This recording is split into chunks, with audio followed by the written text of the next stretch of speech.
Luego vimos capítulo número 1, ahí vimos 2 mensajes: la revelación a las 7 iglesias, la visión de Juan sobre Jesucristo. Comenzamos hace 8 días el tercer tema, que es capítulos 2 y 3, que nos habla acerca de las cartas a las 7 iglesias.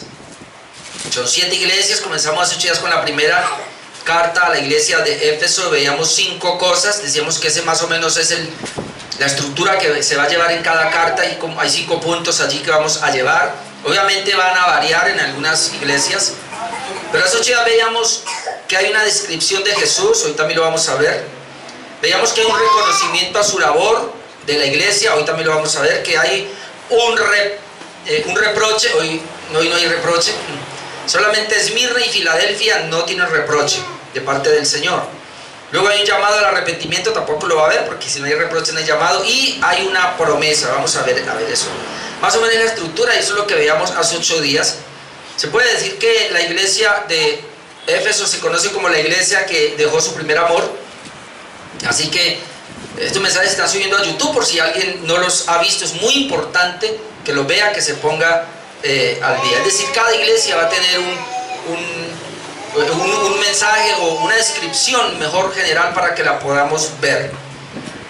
Si bien es cierto que este mensaje es a las 7 iglesias, y que esas 7 iglesias, como lo hemos dicho, hasta la saciedad no eran las únicas, había más iglesias, pero el número 7 es el número completo, el número de la perfección, de tal manera que hablar a las 7 iglesias, el número 7 es un símbolo para hablar de todas las iglesias a nivel general. No solamente en ese tiempo, sino en la actualidad también. Es un mensaje fresco, es un mensaje para nosotros, cada mensaje.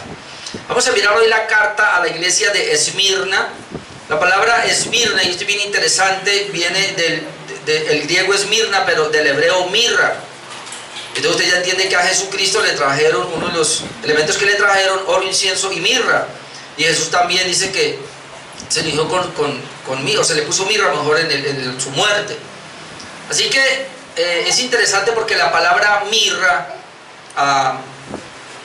habla de sufrimiento. La palabra mirra habla de un quebrantamiento totalmente. Entonces uno ya puede pensar el nombre de esta ciudad. Esta ciudad había sido devastada, se había perdido realmente, y ya volvió a revivir. Así que es bien interesante porque cada mensaje que se le da a cada iglesia, esos mensajes tienen que ver obviamente con lo que pasó en esa iglesia. Ahora, el mensaje que se le da en el sentido general, la iglesia de Esmirna se conoce como la iglesia atribulada o la iglesia perseguida, mientras que Éfeso se conoce como la iglesia que dejó su primer amor. Y ahí hablamos mucho nosotros de tener mucho cuidado, hermanos, porque el primer amor es nuestro Señor Jesucristo. Y decíamos que qué peligro nosotros, hermanos, tener el caparazón, tener una estructura, qué peligro nosotros tener una religiosidad y olvidarnos de Jesús, olvidarnos del Señor. El punto allí es que tenemos que amar al Señor de la obra y no tanto a la obra del Señor. Son dos cosas distintas. Y ahora en esta iglesia vamos a mirar que es una iglesia atribulada, que es una iglesia perseguida. Y es interesante porque uno esperaría que fuese Éfeso, que Éfeso fuese perseguida, que Éfeso fuese atribulada, dado que ella tenía, obviamente, por haber abandonado el primer amor. Pero uno encuentra que Esmirna jamás. Esmirna, vamos a ver que es la iglesia que persevera, la iglesia que se mantiene firme, la iglesia que es fiel. Y aún así es una iglesia muy atribulada, es una iglesia muy perseguida. Vamos a mirar y voy a leer otra vez porque es corto, pero otra vez hay 5 puntos. Capítulo 2, versículo 8 hasta el 11, donde leemos así: y escribe al ángel de la iglesia en Esmirna, el primero y el postrero, el que estuvo muerto y vivió, dice esto: yo conozco tus obras y tu tribulación y tu pobreza, pero tú eres rico, y la blasfemia de los que se dicen ser judíos y no lo son, sino sinagoga de Satanás. No temas en nada lo que vas a padecer. He aquí, el diablo echará a alguno de vosotros en la cárcel para que seáis probados, y tendréis tribulación por 10 días. Sé fiel hasta la muerte, y yo te daré la corona de la vida. El que tiene oído, oiga lo que el Espíritu dice a las iglesias. El que venciere no sufrirá daño de la segunda muerte. Número 1, una descripción de Jesús. Y el versículo 8 nos habla de 2 cosas. Dice: escribe al ángel. Ya habíamos determinado que el ángel aquí es el pastor de la iglesia de Esmirna. Ya dijimos que Esmirna lo que significa, viene de la palabra mirra, triturada, y luego dice el primero y el postrero, el que estuvo muerto y vivió, dice esto. Entonces hay dos descripciones aquí de Jesucristo, el primero y el postrero, y como ya lo habíamos dicho nosotros acá, esa palabra primero y postrero pues nos está hablando de que el Señor es Dios. Y aquí pudiéramos decir que en esta primera descripción, el primero y el postrero, lo que nos está hablando es que Jesucristo, Él que está escribiendo, es el mismo Dios. Tiene una relación estrecha con la deidad, pues con el Padre. En el Antiguo Testamento podemos ver algo parecido, como ya lo he descrito el mismo Apocalipsis 1:17. Comparemos estos dos pasajes con el del Antiguo Pacto. Apocalipsis 1:17 dice: cuando le vi, caí como muerto a sus pies, y Él puso su diestra sobre mí, diciéndome, aquí está hablando Juan, no temas, yo soy el primero y el último. El primero y el postrero es lo mismo. Luego en Apocalipsis 22:13 también leemos lo siguiente. Jesús dice: yo soy el alfa y el omega, el primero y el fin, el primero y el último, el principio y el fin, el primero y el último. Ahora notemos, estas son atribuciones para Jesús. Se describe a Jesús como el primero y el último. Cuando decimos primero, hermano, lo que la Biblia enseña es que antes de que existiera algo, Jesús ya estaba. A eso es que se refiere. Es decir, Él es antes del principio, y hay algo que finaliza, es decir, en este caso la vida humana de nosotros pues va a finalizar. Hay cosas que nacen y mueren, pero después de allá el Señor siempre es. Eso es lo que Él quiere decir. Ahora notemos cómo se compara con Dios en Isaías 44:6, y luego vamos a mirar Isaías 48:12. Isaías 44:6 dice: así dice Jehová, Rey de Israel y su Redentor. Habla de que Jehová es el Redentor, y en el Nuevo Pacto sabemos que Jesús es el Redentor. Pero luego dice: Jehová de los ejércitos. Dice: yo soy el primero y yo soy el postrero. Jehová, Él es el primero y yo soy el postrero. Dice: y fuera de mí no hay Dios. Ahora, en Isaías 48:12 leemos también: óyeme Jacob y tú Israel, a quien llamé yo mismo, yo el primero, yo también el postrero. Entonces uno ve cómo Jehová aquí está diciendo que Él es el primero, que Él es el postrero. Ahora Jesucristo, ¿por qué toma esas palabras y Él dice lo mismo? Hermanos, porque Dios es uno solo, porque la deidad es una sola, en tres personas. Nosotros creemos que hay un solo Dios, de tal manera que si el Padre es el primero y el postrero, obviamente el Hijo es el primero y el postrero, y el Espíritu Santo también, aunque no lo encontremos, Él es el primero y el postrero, porque Él es Dios. Amén. Muy importante que entender eso. Entonces, esa es la manera como Él comienza a declarar. Ahora, esta declaración que Él está haciendo tiene una connotación para la iglesia de Esmirna, porque lo que le está empezando a decir a Esmirna, a pesar del sufrimiento y la situación, es que el Señor tiene el control sobre todo. Es muy importante eso, hermano. Siempre Dios ha existido, a pesar, y como cantamos ahora estos himnos, a pesar, hermanos, de la situación más cruel que estemos pasando, más difícil, hermano, Dios tiene el control de todo, y eso es muy importante. Eso le está diciendo a la iglesia. Luego, la segunda cosa que le dice, que Jesús había muerto, pero ahora está vivo. Yo, el que estuve muerto, pero el que aquí que vivo. Aquí nos está hablando entonces de la resurrección del Señor Jesucristo. Y acuérdese, ahora que estamos viendo los hechos, que estamos diciendo que ese es el tema. Los discípulos tienen que predicar acerca de la muerte y la resurrección del Señor Jesucristo. Es muy importante esto entonces. Ahora, ¿por qué? Porque en Esmirna habían muchos que estaban muriendo por la persecución, estaban siendo quemados, estaban siendo llevados a los tribunales, de allí estaban decretando la muerte para ellos, los echaban a los leones se los comían, los que no, los leones los comían, entonces los metían a una hoguera, y bueno, ellos morían quemados. La iglesia de Esmirna, hermanos, hasta ahora pues no me atrevo, pero pudiera decirle, y espero que no me equivoque, fue la iglesia, hermanos, que más padeció. Es la iglesia del sufrimiento, es la iglesia del padecimiento, es la iglesia que nos está mostrando que el creyente ha sido llamado a sufrir. Pero también es una de las iglesias que no tiene reproche, es decir, el hecho de que una iglesia sufra, entonces quiere decir que no es por su pecado, y que el hecho de que un creyente o una iglesia sean tan santos, tan puros, eso no indica que no va a sufrir. Entonces es muy importante que tengamos en cuenta eso, porque somos propensos a decir, ese tiene una enfermedad, ese está padeciendo, ese tiene una escasez económica, es porque Dios no está con él, algo le está pasando. No, hermano, no, así no es. Ahora, se dice que en esta ciudad de Esmirna, ya lo dije, había sido destruida y había sido vuelta a reconstruir. No recuerdo exactamente, pero esa Esmirna tenía como 1000 años, es decir, eso estaba antes de acá, pero ya fue destruida y luego, no sé si después de 200 o 300 años, según recuerdo, volvió a ser construida. Entonces, las que están ahora viviendo allí, ellos sabían lo que pasaba. Por eso el Señor tiene que decirles: yo soy el que estuve muerto, así como la ciudad estuvo muerta, pero ahora yo estoy vivo, así como la ciudad está viva. De alguna manera lo que el Señor dice tiene que ver con la ciudad. Volvió a ser revivida, y por eso Jesús habla de esa manera. Entonces, la enseñanza aquí sería que no importa si morimos, hermanos, por causa de Cristo, volveremos a vivir. Eso es lo que está diciendo. Mire, iglesia de Esmirna, usted va a pasar persecución. Satanás los va a querer llevar a la muerte. De hecho, va a provocar eso. Pero no importa si usted muere. Aquí está delante de ustedes el que también murió, y está hablando de la humanidad de Jesús, el que también murió, pero ahora estoy vivo. Así que no le teman a la muerte, porque si usted va a morir por mi causa, pues usted, aunque muera, usted está vivo. ¿O acaso eso no fue lo que dijo Jesús en Juan 11, 25 al 26, hablando con, no recuerdo si fue con Marta o con María, pero dice acá, Juan 11, 25, Jesús le dijo, creo que fue Marta: sí, yo sé que mi hermano va a resucitar en el día postrero. Ella le dice: pero mujer, yo soy la resurrección y la vida. El que cree en mí, aunque esté muerto, vivirá. Y todo aquel que vive y cree en mí no morirá eternamente. ¿Crees esto? Así que, hermanos, el hecho de que el Señor se identifique como el que estaba muerto pero ahora vivo, es un aliento para esta iglesia que está padeciendo sufrimiento y que está yendo a la muerte, porque ellos estaban muriendo. Ahora, lo interesante, hermanos, es que entre más creyentes de Esmirna morían, había más gente fiel.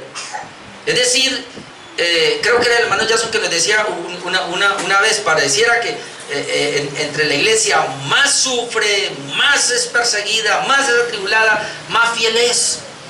Y lamentablemente es así. Pero cuando a la iglesia no le pasa esto y es como chabacana, se relaja, es impresionante, hermano. Así que no nos equivoquemos, mi amado hermano, porque inclusive Esmirna era una iglesia muy pequeña y era una iglesia de mucho sufrimiento, pero el Señor estaba allí en medio. Así que es muy importante. Ahora, yo tengo aquí, hermanos, algo que comentó William Hendrickson, y él dice lo siguiente con relación precisamente a un evento que ocurrió en el año 155 en la ciudad de Esmirna. Y yo leía esto y todo lo hemos escuchado de pronto en algún momento hablando de Policarpo, que él fue un pastor precisamente allí en esta ciudad, y él fue llevado a la hoguera. Y William escribe algo y yo lo voy a leer aquí, permítame, yo lo leo. Él dice lo siguiente: es posible que Policarpo fuera obispo de la iglesia en Esmirna en aquel tiempo. Dice que era un discípulo de Juan, es decir, Juan había muerto pero quedó Policarpo. Dice que fiel hasta la muerte estuvo, este venerable obispo fue quemado vivo en una pira en el año 155 después de Cristo. Ahora, note lo que pasa. Dice que se le pidió cuando lo llevaron allí. No voy a traer la historia porque es una historia muy larga. Yo estaba escuchando o leyendo la referencia que hace el pastor John MacArthur de esto es muy grande y no voy a traer todo eso, pero quiero leer lo que dice más bien aquí. Dice lo siguiente, cuando ya le llevaron. Dice que se le pidió que dijera a César es Señor, pero rehusó hacerlo. Ahora quiero contextualizar aquí. La ciudad de Esmirna creo que fue la primera iglesia que comenzó a hacer la adoración al emperador. Cada año se le quemaba al emperador, se decía, bueno, se adoraba al emperador, y por eso los cristianos eran supremamente perseguidos, precisamente por esa situación. Entonces aquí se le dice a él, César es el Señor, diga eso, pero él rehusó, es decir, Policarpo rehusó hacerlo. Entonces dice: llevado al estadio, el procónsul le instó diciendo: jura, maldice a Cristo y te pondré en libertad. Policarpo le respondió, hermano, y esto, Padre Santo, a mí eriza mi piel. Y lo que le contesta a él: 86 años le he servido y él nunca me ha hecho mal alguno. ¿Cómo entonces puedo maldecir a mi rey y mi salvador? Este es un hombre muy fiel, hermanos. El procónsul seguía insistiendo y el anciano le respondía: puesto que estás insistiendo inútilmente a que jure por la fortuna de César y pretendes no saber quién soy, le voy a decir quién soy, escúcheme. Y declara con toda intrepidez: soy cristiano. Es decir, un cristiano no puede adorar a César. Luego el procónsul le respondió: tengo aquí cerca unas fieras a las cuales te arrojaré a menos que te arrepientas. Después agregó: puesto que desprecias las fieras, ¿por qué no le puso cuidado a eso, Policarpo? Si no te arrepientes, haré que seas consumido por el fuego. Pero Policarpo respondió: tú me amenazas con fuego que quema por una hora y después de un poco se apaga, pero ignoras respecto al fuego del juicio venidero y del castigo eterno reservado para los impíos. Pero ¿por qué te demoras? Haz lo que quieras, quémame. Poco después la gente empezó a traer leña, y aquí tengo que decirle que la mayoría fueron judíos. Los judíos, especialmente, conforme a su costumbre, asistiéndoles con entusiasmo. Así Policarpo fue quemado vivo en una pira. Sé fiel hasta la muerte. Ahora lo vamos a ver por qué le dice eso. De hecho, en el versículo 10, y ahora lo vemos, pero déjeme, yo lo traigo acá para acuñar esto que acabo de leer. El Señor dice allí mismo: no temas en nada lo que vas a padecer. Le dice a la iglesia: y aquí el diablo echará a algunos de vosotros en la cárcel para que seas probado, y tendréis tribulación por 10 días. Sé fiel hasta la muerte y yo te daré la corona de la vida. Si hubo un hombre que fue fiel hasta la muerte, fue Policarpo, aquel sucesor de Juan, el que está escribiendo. Que hay hombres íntegros y que perseveran hasta el final, sí los hay. No importa, hermanos, si tenemos malos testimonios. Hay hombres que tienen buen testimonio, y si no lo tuviera nadie, Jesucristo fue fiel hasta la muerte, y por eso lo está diciendo aquí. Pero Policarpo fue fiel hasta la muerte y prefirió, ni siquiera quiso que lo comieran los leones, prefirió ir a la hoguera. Y eso que no traigo más, pero el pastor John MacArthur relata, y hay una historia donde él dice que él pidió antes de ser quemado, ya le estaban trayendo todo para quemarlo, y ¿sabe él qué hizo? Se quitó la ropa y oró y dijo: déjeme, yo oro. Y oró como no sé cuántos minutos, pero él oró entregando su vida al Señor. Y cuando ya terminó dijo: háganle. No sé hasta dónde esto sea cierto, hermanos, pero dicen que algo pasó, y parece ser que la candela ardía, y él como que no se quemó. Que eso fue un poderosísimo lo que pasó ahí. Entonces, cuando él dice: yo estuve vivo y estuve muerto, obviamente tenemos que entender que ese es el fundamento de nuestra fe. Y entonces, ¿por qué Policarpo se entregó? Porque yo voy a morir, pero voy a resucitar. Porque Jesucristo es el que estuvo muerto, pero ahora está vivo. Y así yo muera, era lo que tenía Policarpo, es lo que el Señor quiere transmitir a la iglesia de Esmirna, es lo que nos quiere transmitir a nosotros. No importa si morimos, hermano. Si morimos en Cristo, tendremos la vida. Amén. Número 2.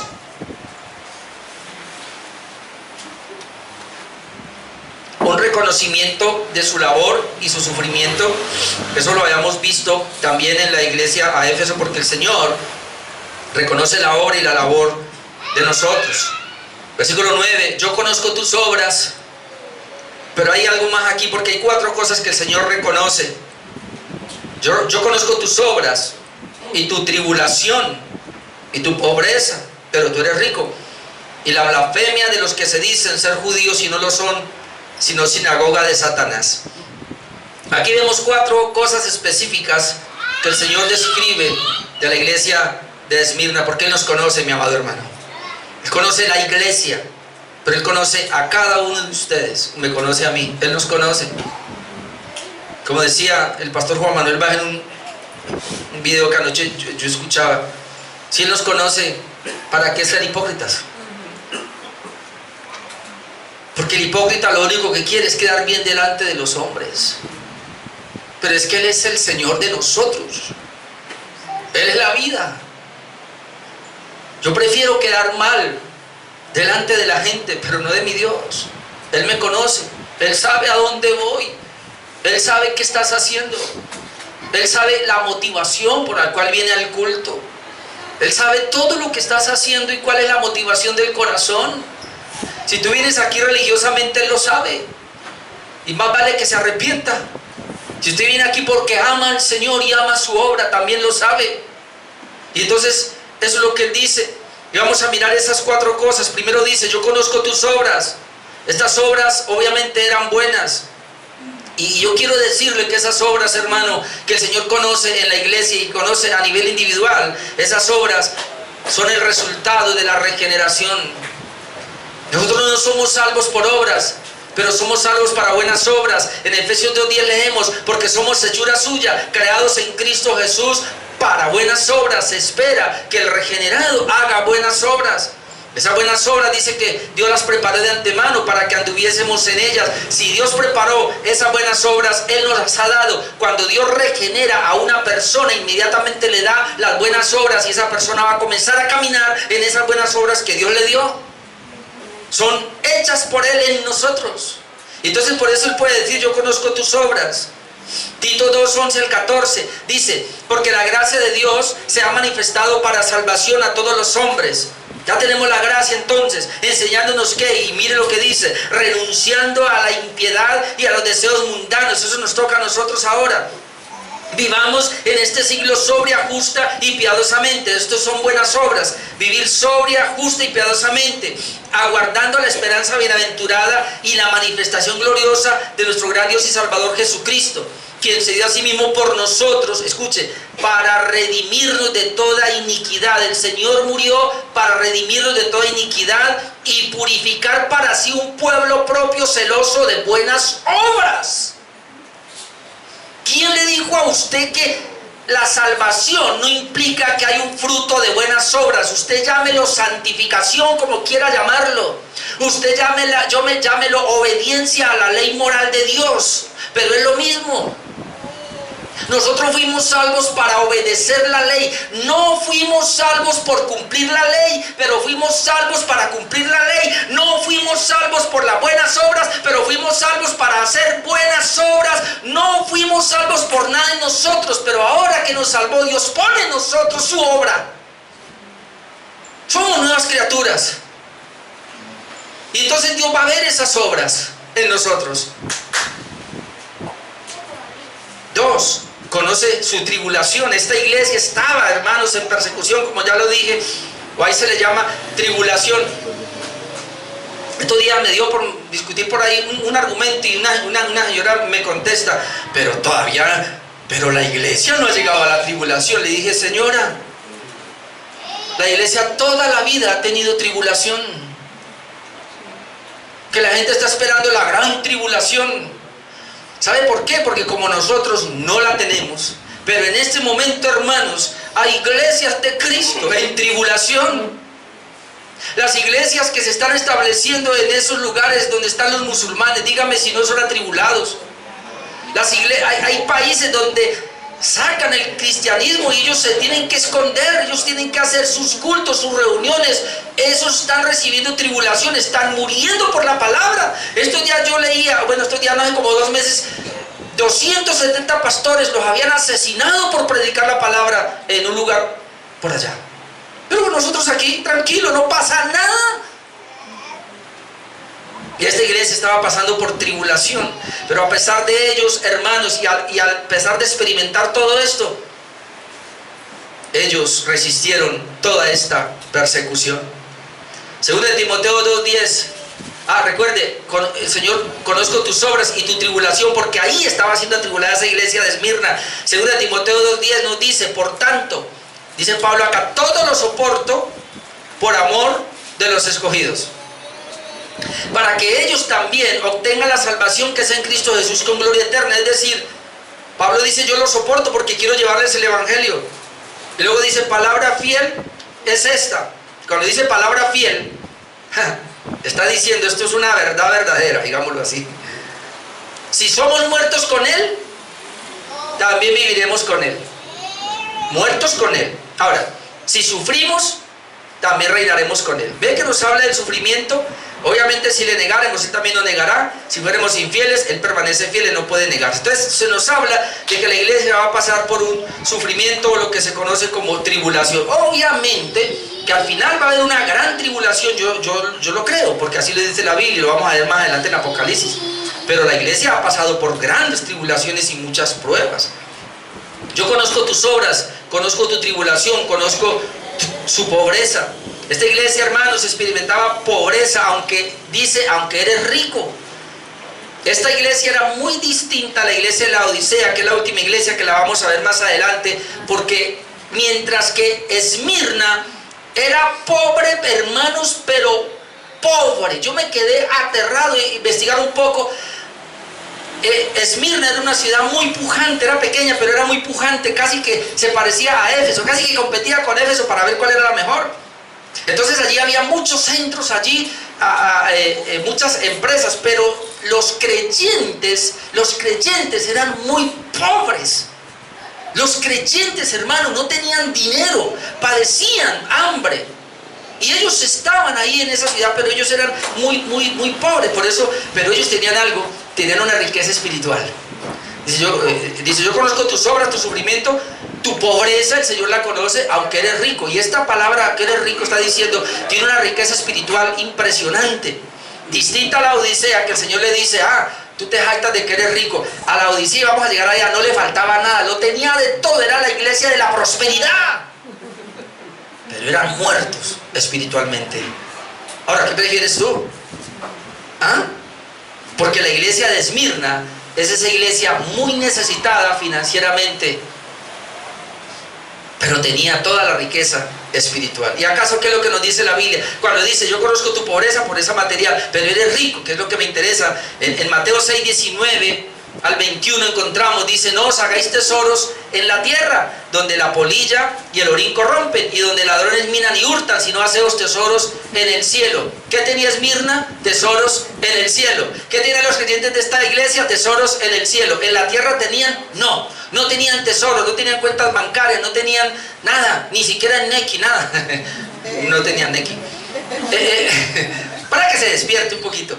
Pero ellos tenían tesoros en el cielo. Y Jesús sigue diciendo, en el cielo donde la polilla ni el orín corrompen, y donde ladrones no minan ni hurtan, porque donde esté vuestro tesoro, allí estará también vuestro corazón. Hermano, donde esté vuestro tesoro, ahí estará vuestro corazón. Déjame decirlo de esta manera, donde esté tu tesoro, ahí estás tú.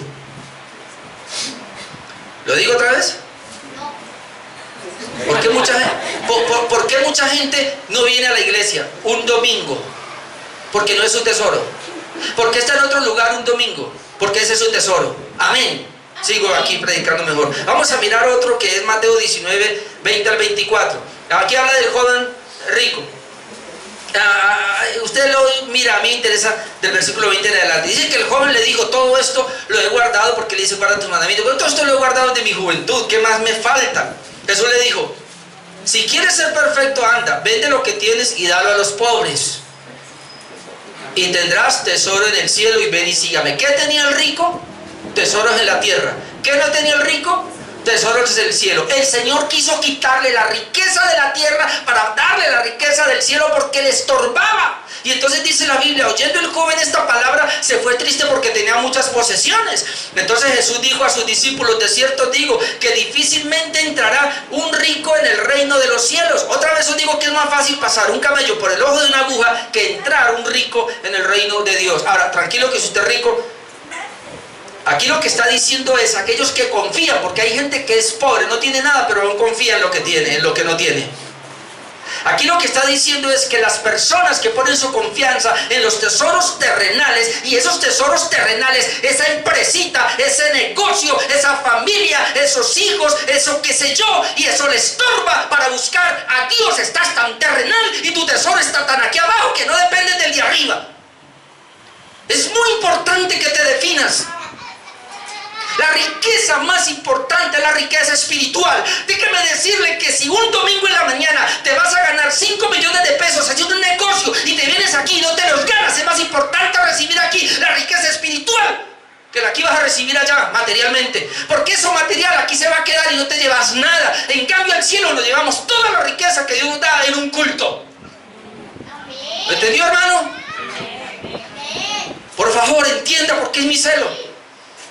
¿Cuánto usted se pierde, hermano, por faltar a un culto? No, yo me veo por YouTube, voy a cortarlo. Entonces, la bendición de estar reunidos en una iglesia, la bendición del Señor aquí con nosotros, hermano, la comunión con los hermanos, la comunión de la cena, estar juntos aquí, qué bendición. 8 medios de gracia se activan para este culto. Aún hay gente todavía que no lo entiende. Son como el rico.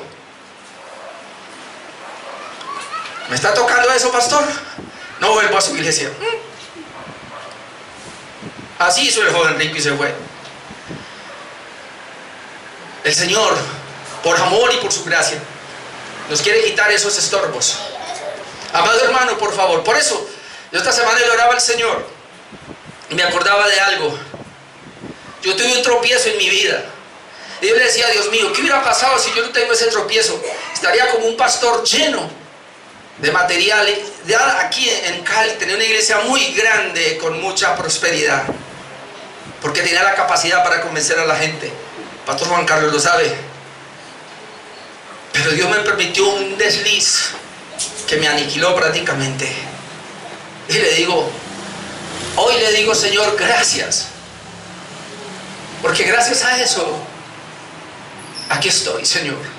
Y prefiero, hermanos, estar aquí en este momento, así la iglesia no sea grande, y así yo no tenga plata, porque escasamente tengo una, así, ya tengo otra por ahí, tengo 2.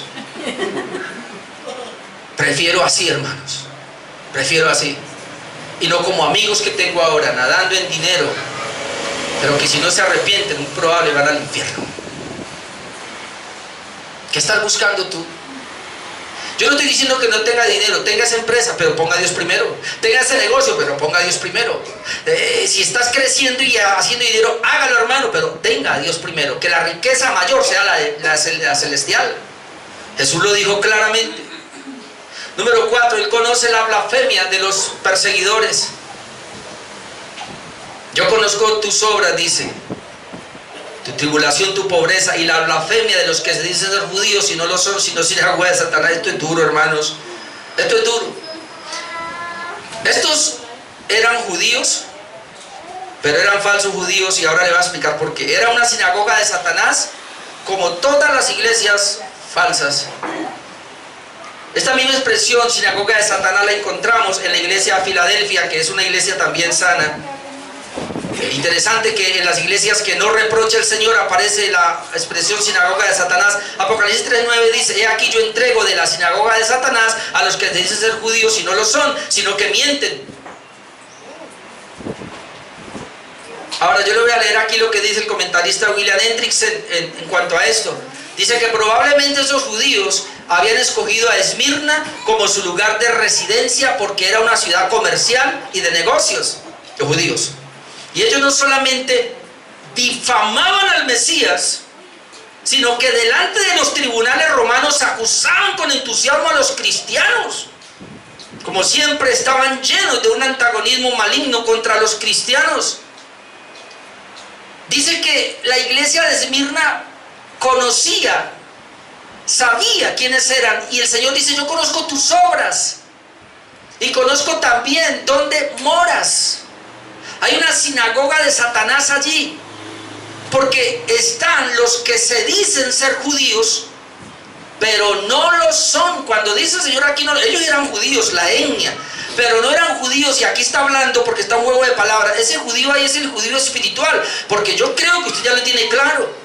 Nosotros tenemos claro que para mirar a Israel o a los judíos tenemos que mirarlos como etnia y como pueblo de Dios, o espiritualmente. Hay un Israel étnico que rechazó a Jesús y lo sigue rechazando. Hay un Israel espiritual que lo ha amado a Jesús, que lo reconoció, y ese es el pueblo de Dios. Hace parte con aquellos que creemos en Jesucristo, los demás gentiles, porque de los dos pueblos hizo uno.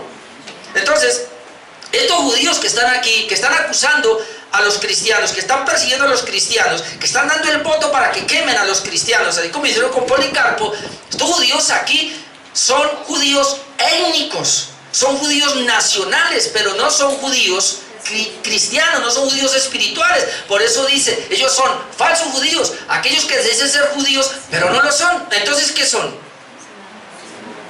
¿Saben qué son? Sinagoga de Satanás. Ahora, ¿por qué dice sinagoga de Satanás? Porque los judíos, donde quiera que iban, levantaban una sinagoga. Y una sinagoga era para tener estudios. Así que estos judíos van a Esmirna, levantan una sinagoga y comienzan a estudiar la Torá, comienzan a estudiar el antiguo pacto. Pero cuando se refiere a Jesucristo, no, Él es un blasfemo, no aceptamos a Jesús, Él es un impostor. Y esos que lo están siguiendo también vamos a enviarlos a la hoguera, vamos en contra. Entonces Jesús lo que le está diciendo es así. Esas sinagogas que pudieran llegar a ser sinagogas de Dios, se convirtieron en sinagogas del mismo diablo, porque el único que puede perseguir al Mesías y a su iglesia es Satanás. Satanás es el acusador de la iglesia, Satanás es el acusador de los hermanos. Por eso tenga usted cuidado cuando un hermano cae y entre a acusarle. No vaya a ser que seamos partícipes del mismo diablo.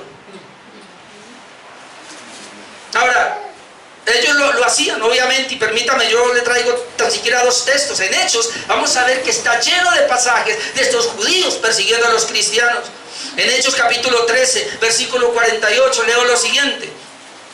Los gentiles, oyendo esto, se regocijaban y glorificaban la palabra del Señor, y creyeron todos los que estaban ordenados para vida eterna. Y luego dice, y la palabra del Señor se difundía por toda aquella provincia. Pero los judíos, ahí están, pero los judíos instigaron a mujeres piadosas y distinguidas y a los principales de la ciudad, y levantaron persecución contra Pablo y Bernabé y los expulsaron de sus límites. Hermanos, si Pablo y Bernabé son predicadores de Jesucristo y tienen el Evangelio, perseguirlos a ellos es perseguir al mismo Cristo y a su mismo cuerpo, la iglesia. Ellos no saben lo que estaban haciendo. En Hechos capítulo 14, versículo 1 y 2 leo: aconteció en Iconio que entraron juntos en la sinagoga de los judíos y hablaron de tal manera que creyó una gran multitud de judíos y asimismo de griegos. Miren, note que no son todos los judíos, hubo unos judíos que creyeron y unos griegos, más los judíos que no creían, ¿ven? Más los judíos que no creían, excitaron y corrompieron los ánimos de los gentiles contra los hermanos. Versículo 19, Hechos 14, 19. Entonces vinieron unos judíos de Antioquía y de Iconio que persuadieron a la multitud, y habiendo apedreado a Pablo, note, lo arrastraron fuera de la ciudad pensando que estaba muerto.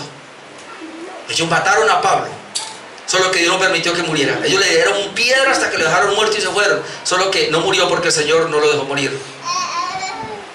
Miren estos judíos. Ahora escuchen lo que le voy a decir.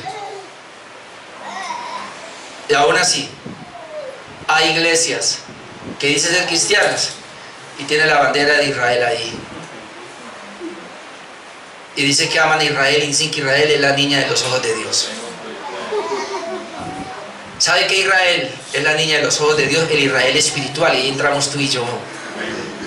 Todos los judíos que crean en Jesucristo, que crean en Él, y el Señor los regenere y hagan parte de nosotros, son la niña de Dios. Ese es el pueblo de Dios. Pero esta nación que odia al Mesías y que no lo ha aceptado y que lo rechaza, ellos son sinagoga del mismo diablo. Jesucristo le dijo: ustedes son de vuestro padre el diablo, y los deseos de vuestro padre queréis hacer. Allá, Juan 8, 44. Mire lo que dijo Simón Kistemaker. Simón Kistemaker es un comentarista reformado. Dijo lo siguiente: los judíos en Esmirna se negaron a reconocer a Jesús como su Mesías y lo maldijeron a él y a sus seguidores. Jesús ya no siguió llamando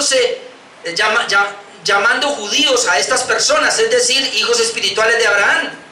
Ahora, en vez de ello, se llamaba a los cristianos hijos e hijas de Abraham, y a los judíos que rechazaban a Jesús se les consideraba asociados con el diablo. Luego sigue diciendo: los judíos que falsamente acusaban a los seguidores de Cristo y a propósito los oprimían, eran de hecho agentes de Satanás que se habían convertido en el dueño de su sinagoga. A mí no me da temor decir esto, pero todo aquel que rechace a Jesucristo, comenzando por los testigos, que Él es el verbo de Dios, el verbo hecho carne, y cualquier religión que rechace a Jesucristo, son sinagoga de Satanás, no es otra cosa. Número 3, un ánimo y una advertencia. Son 5 cosas. Tenemos hasta las 12, ¿sí o no?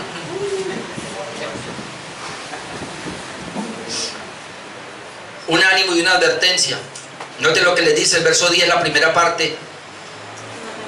No temas en nada lo que vas a padecer. Así que ánimo, qué palabras de ánimo. Usted encuentra en el Antiguo Testamento, no temas, no temas, no temas. Ahora, escuchen lo que le voy a decir. Cuando uno encuentra esa palabra, no temas, mucha gente cree, me puedo meter y no me va a pasar nada. No. La palabra no temas, yo estoy contigo a pesar de lo que te pase. Porque mucha gente cree que el no temas es que Dios me va a guardar, me va a cuidar. Yo digo, Señor, yo voy en tu nombre y no tengo temor. Y oro para que me guardes, pero cualquier cosa que me pase siempre me vas a guardar. A pesar de lo que me pase.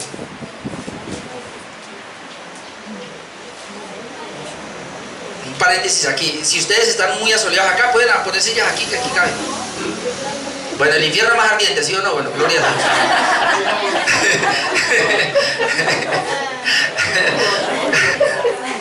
Usted es alma, hermana, así que eso no es problema. Bueno, versículo 10, la primera parte. No temas en nada lo que vas a padecer. Note, he aquí el diablo echará a algunos de vosotros en la cárcel. Por eso había leído de Policarpo, ¿no?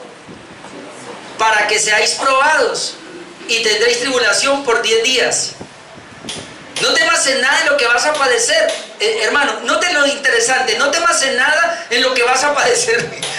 O sea, vas a padecer. No temas en lo que vas a padecer. Vas a sufrir. Pero no temas. Confíe, eso es una palabra de aliento. El diablo, ahora, cuando dice aquí el diablo echará a algunos de vosotros en la cárcel para que seáis probados, uno ve 2 cosas ahí. Cuando dice que el diablo, obviamente, ¿a quién está usando? A los judíos, a los que son sinagoga de Satanás. Por eso dice, y esto era muy acorde, son sinagoga de Satanás. Entonces de esa sinagoga de Satanás el diablo los va a echar en la cárcel para que seáis probados. Ahora, ¿cuál es el propósito de echarlos allá? ¿Por qué Dios permite que vayan allá? Para que seáis probados. ¿Para qué Dios nos permite muchas pruebas? Para que seáis probados. ¿Y acaso no necesitamos ser probados? Todos necesitamos ser probados, hermanos.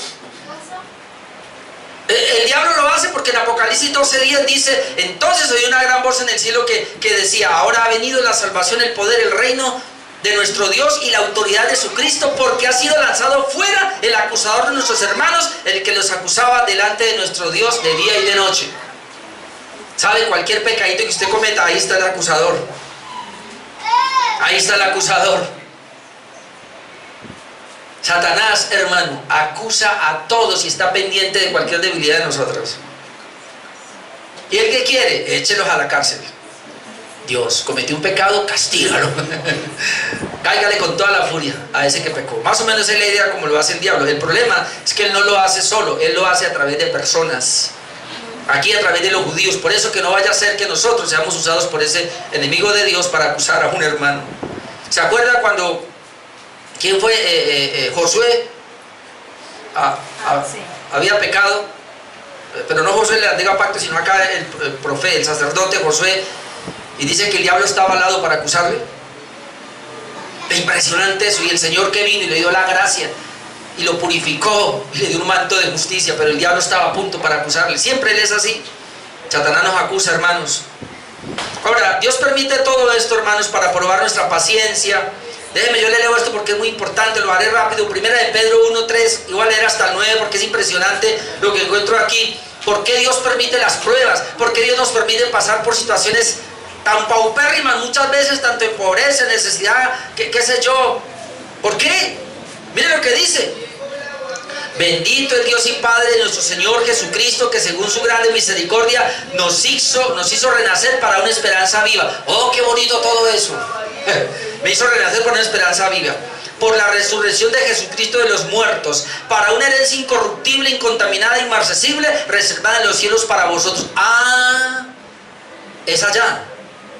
No es acá. Reservada en los cielos para nosotros. Entonces, ¿qué le pasó a la teología de la prosperidad que voltearon esto? Versículo 5. Que sois guardados por el poder de Dios mediante la fe. Gloria al Señor. Somos guardados mediante por el poder de Dios mediante la fe. Note, para alcanzar la salvación que está preparada para ser manifestada en el tiempo postrero. Todo bonito hasta ahí.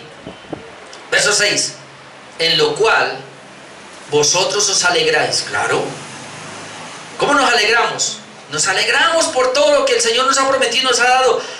Aunque ahora, por un poco de tiempo, y ahí viene el punto, 10 días, seréis atribulados por 10 días. Esa palabra 10 días ahí nos habla de un límite de tiempo. No es tan largo, es más o menos corto, pero es que lo que quiere decir 10 días es que tranquilo que va a haber un fin. Es decir, la prueba no va a durar mucho, la prueba va a durar en cuanto Dios lo permita, pero va a acabar. Eso es lo que significa 10 días. Entonces aquí también es lo mismo, dice, aunque ahora por un poco de tiempo, si es necesario. ¿Quién determina si es necesario? Dios, hermano. Dios sabe si tú debes pasar por ahí o no. Por eso mucha gente le pasa algo y el otro no. A ese sí y a este no. ¿Pero por qué? Porque Dios lo permitió. ¿Y por qué? Porque es necesario. ¿Necesario para qué? Pues para esa persona o para esa iglesia o para esa condición. Así no sea para esa familia, quizás los del frente, los de al lado, va a ser necesario para ellos. Nosotros no sabemos la manera como Dios actúa y por qué nos permite las situaciones. Los que no vinieron a la primera parte se perdieron ese tema del Dios soberano, de por qué nos permite pasar por ahí. Sigo leyendo acá. Aunque ahora, por un poco de tiempo, si es necesario, tengáis que ser atribulados en diversas pruebas. ¿Para qué? Para que sometida a prueba vuestra fe, hermano, tu fe y mi fe deben ser pasadas por el fuego, deben ser probadas, mucho más preciosa que el oro. Dicen que la fe es más preciosa que el oro, y el oro, aunque perecedero, se prueba con fuego, ¿sí o no? ¿Cuánto fuego le meten al oro? Y entre más fuego, más puro. Entonces pareciera que Dios hace lo mismo con el fuego de las pruebas, de las persecuciones, de las adversidades. Nos mete fuego para probar nuestra fe. Por eso la iglesia de Esmirna es para nuestro tiempo, es para nosotros. La iglesia que sufre, la iglesia que es perseguida, la iglesia que es pobre, pero es una iglesia que se mantiene fiel. Así lo espera el Señor. Dice que entonces para que nuestra fe sea probada, mucho más preciosa que el oro, el cual aunque perecedero se prueba con fuego, ahora dice, sea hallada en alabanza, gloria y honra cuando sea manifestado Jesucristo. Hermano, esto es impresionante porque las pruebas nos tienen que llevar a crecer y a permanecer de tal manera que cuando venga el Señor pueda ver en nosotros que esa fe, dice, es hallada en alabanza, gloria, honra cuando se manifieste Jesucristo. Dice, a quien amáis sin haberle visto, en quien creyendo, aunque ahora no lo veáis, os alegráis con gozo inefable y glorioso, ahora no obteniendo el fin de vuestra fe, que es la salvación de vuestras almas. Número 4, un consejo y una promesa. Versículo 10, la última parte. Sé fiel hasta la muerte y yo te daré la corona de la vida. El Señor sabía y conocía lo que ellos iban a pasar, sabía que allí estaban los falsos judíos que eran sinagoga de Satanás, sabía que iban a ser probados por un tiempo corto, que son 10 días, van a tener que ser probados, van a ser atribulados. De hecho viene la palabra tribulación, por si alguien dice, seréis atribulados. Ahí viene la palabra tribulación. Y si eso ya se dio en el primer siglo, quiere decir que la iglesia iba a ser atribulada. Ahora viene un consejo y una promesa. Versículo 10, sé fiel hasta la muerte y yo te daré la corona de la vida. En esa situación, en esa condición de prueba, en esa condición de persecución, hermano, en esa condición de pobreza, esa iglesia, el Señor le dice, sé fiel, ¿hasta cuándo? Hasta la muerte, porque es que ellos eran fieles. Esta iglesia era fiel, usted no le ve ningún reproche. El Señor le está diciendo, yo conozco tus obras. Pero ahora le está diciendo, mira, hasta aquí has sido fiel, pero entonces tiene que seguir siendo fiel hasta la muerte. Es decir, muchos de Esmirna van a morir, y van a morir de la peor manera, quizás tragados por los leones, quizás quemados como Policarpo, hasta que les llegue la muerte. ¿La fidelidad es hasta cuándo? Hasta que llegue la muerte. Y entonces, ¿por qué no sacamos el tiempo para infidelidades? Sé fiel hasta la muerte y yo te daré la corona de la vida. Entonces, hermanos, esa amonestación es ser fiel hasta que terminemos nuestro tiempo aquí en esta tierra. Ahora, esa corona de la vida es una corona gloriosa que se dará en el cielo. Como pudiéramos decir, yo no recuerdo qué comentarista decía, esa corona de vida se refiere a la plenitud de vida. Es decir, sé fiel hasta la muerte y yo le daré la plenitud de vida. Como dice Santiago 1:12 también, bienaventurado el varón que soporta la tentación. Porque cuando haya resistido la prueba, note aquí cómo se conjugan las dos palabras, tentación y prueba. Bienaventurado el varón que soporta la tentación, porque cuando haya resistido la prueba, recibirá la corona de vida que Dios ha prometido a los que le aman. Esta corona de vida que se promete acá es para aquellos que son fieles. Es decir, se cumple lo que dice el Señor Jesucristo, el que persevere hasta el fin. Aquí no importa la condición, aquí no importa la situación, aquí lo que importa es perseverar hasta el fin. Pero perseverar ¿cómo? Siendo fiel. Hermano, no es perseverar en una iglesia. Aquí muchos se me han ido y están en otras iglesias, gloria a Dios. Es perseverar en Cristo. Es perseverar en el llamado que Él nos hizo. Es decir, tengo la salvación, bueno, voy a perseverar hasta el fin. No es que salvo siempre salvo. Porque mucha gente se escuda en eso. El Señor ya murió por mí, el Señor ya pagó la deuda de mis pecados, ya soy salvo, soy justo. Sí, pero el justo va a perseverar. La garantía de que realmente eres salvo es que perseveras en una iglesia hasta el fin. Esa es la garantía. Por eso le dice, sé fiel hasta la muerte y yo te daré la corona de la vida. Una vida gloriosa, hermanos, entonces. Y el último, una promesa final, versículo 11, porque también se me fue el tiempo.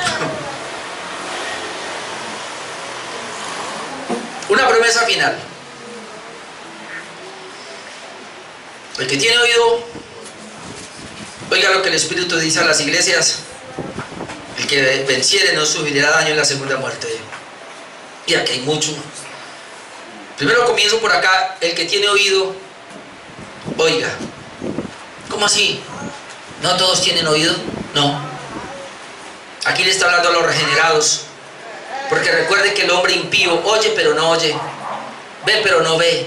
Está hablando de las cosas espirituales. Solamente el que es espiritual, el que ha sido regenerado, puede oír la palabra del Señor. Y este oír aquí es obediencia. No es que oye por oír, no, él oye para obedecer. Eso es lo que está indicando. Entonces el que tiene oído, oiga, pero oiga ¿qué? Lo que el Espíritu dice. ¿Cómo así? ¿Cómo así que lo que el Espíritu dice? ¿Acaso no vimos que es Jesús el que está diciendo las cosas? Pero ¿por qué Jesús ahora dice el que tiene oído oiga lo que el Espíritu dice? Y esto es bien interesante, porque lo que quiere decir, hermano, es que el Espíritu está inmiscuido en dar esta palabra, esta profecía, y que cuando Juan está escribiendo es el Espíritu Santo.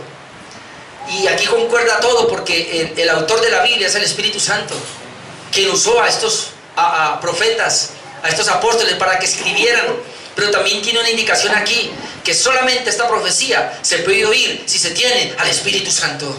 Si no se tiene el Espíritu de Dios en nuestra vida, no se va a entender ni pío. Por eso aquí, el que tiene oído, oiga lo que el Espíritu, es decir, tiene que ser regenerado ya por el Espíritu para poder oír el Espíritu a través de la palabra. No hay otra manera. Pero oiga lo que el Espíritu dice a quién. A las iglesias. ¿Luego acaso no es Esmirna? Lo que quiere decir es que esta carta entonces tenía que ser enviada a Esmirna, pero luego a todas las demás. Por eso esta carta es para nosotros, iglesia del Dios viviente. Tenemos que apropiarnos. El que tiene oído, gloria a Dios, lo tenemos. Oigamos lo que el Espíritu nos está diciendo, porque lo está diciendo a esta iglesia. Todo esto que hemos visto hasta ahora, lo que yo he predicado, es para nosotros, es para ti y es para mí. Somos la iglesia del Señor, hermanos. El Espíritu nos está hablando ahora. Oiga lo que el Espíritu dice a la iglesia. Ahora, ¿qué le dice? El que venciere, pues hay que vencer, hermano. Vencer una tentación, hermano. Vencer una prueba, vencer una circunstancia, una dificultad. El que venciere. Vea la promesa. Otra vez, es para vencedores, hermano. Es para vencedores. La Biblia dice que los cobardes no entrarán al reino de los cielos. ¿Y qué es ser vencedor, hermano? Tiene la palabra, va a permanecer ahí. No se va a dejar engañar, no se va a dejar amedrentar. Amas a Cristo más que el pecado, más que su carne, entonces va a estar fiel ahí. Esto es para vencedores. El que venciere no sufrirá daño de la segunda muerte. En el mismo Apocalipsis 20:14 al 15, lo voy a leer para entender un poquito cuál es la segunda muerte. Apocalipsis 20:14, y la muerte y el Hades, es decir, el lugar de los muertos, donde van los muertos, fueron lanzados al lago de fuego. Esta es la segunda muerte. El que no se halló escrito en el libro de la vida fue lanzado al lago de fuego. Esta es la segunda muerte. El que venciere no sufrirá daño de la segunda muerte. Es la promesa. En otras palabras, el que venciere porque ha creído y se ha permanecido fiel como la iglesia de Esmirna hasta la muerte, hermano, es ser fiel no 1 año, no 2 años, no 3 años, es ser fiel hasta la muerte. Y permítame, le digo algo, y es ser fiel en crecimiento. No es ser fiel en descenso, no es ser fiel estático, no es ser fiel estancado, es fiel en ascenso. Tenemos que estar creciendo cada día en santidad. Es un progreso, mi amado hermano. Por favor, esta iglesia va a seguir creciendo y tiene que seguir creciendo en todos los sentidos. Aún la palabra que yo predico tiene que crecer. No venir a entretenerlo. Yo no tengo que venir a repetir un mensaje, no tengo que venir a traerle lo mismo. Por eso me gusta predicar expositivamente, porque esta predicación expositiva nos permite alcanzar cosas que no habíamos visto, no repetir mensajes. Pero también usted tiene un compromiso de venir y escuchar. Ese que venciere, mi amado hermano, no va a sufrir daño de la segunda muerte. Es decir, no va a ser enviado al infierno, no va a tener la condenación eterna. Por eso nosotros manejamos un punto, y con esto ya estoy terminando. Se requiere que las personas, todos los individuos, nazcan 2 veces, para que mueran una sola vez. Porque el problema aquí con la segunda muerte es que las personas que nacen una sola vez van a experimentar 2 muertes. La muerte natural todos la vamos a experimentar, todos. Nacemos la primera vez, nacemos virginalmente, todos ya nacimos la primera vez. Vamos a experimentar la muerte natural todos, es la primera muerte. Pero si nacemos la segunda vez, el nuevo nacimiento o la regeneración, es decir, ahora somos creyentes, entonces no vamos a experimentar la segunda muerte, que es la condenación eterna. Recuerde que dice la Escritura que Dios va a coger a el Hades, que es donde están los muertos, y va a coger la muerte, esa misma muerte pues que nos llevó allá, y lo va a coger y lo va a echar al horno de fuego, al lago de fuego. Dice que esa es la segunda muerte. La segunda muerte no es otra cosa que el mismo infierno. ¿Y quién va a ir allá? Los que son sinagoga de Satanás, los que rechazan a Jesús, los que rechazan el santo evangelio, aquellos que son religiosos, que dicen yo prefiero quedarme en esta iglesia porque ahí nací. Hay gente que me ha dicho a mí, católico nací, católico me muero. Si no se arrepienten, si no creen en Jesucristo para la salvación de su alma, si no son regenerados por el Espíritu Santo, estas personas, si no nacen de nuevo, van a ir allá.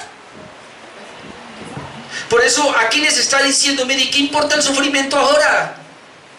Iglesia de Esmirna, están siendo perseguidos, están sufriendo, muchos están muriendo comidos por los leones, otros están muriendo quemados en el fuego como Policarpo. Bueno, ¿y qué importa esa muerte?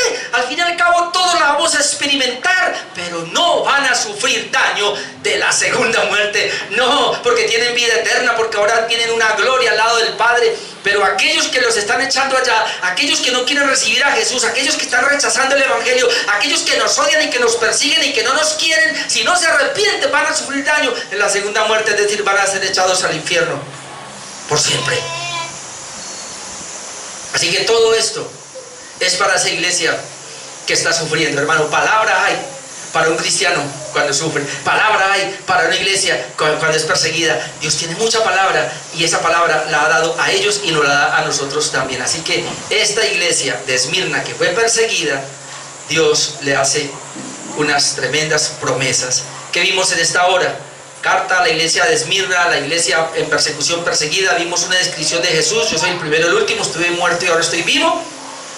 Un reconocimiento de su labor y su sufrimiento, sus obras, su pobreza, pero también la persecución. Un ánimo y una advertencia: no temas, no importa si va a padecer en la cárcel. Una amonestación y una promesa: sé fiel hasta la muerte, te daré la corona de la vida. Y una promesa final: será libre de la muerte eterna. Si usted ha sido regenerado, usted será libre de la muerte eterna. Amén. No vamos a sufrir daño. Por eso predicamos el evangelio, la buena nueva, para que la gente no sufra daño de la segunda muerte. Amén. Vamos a orar.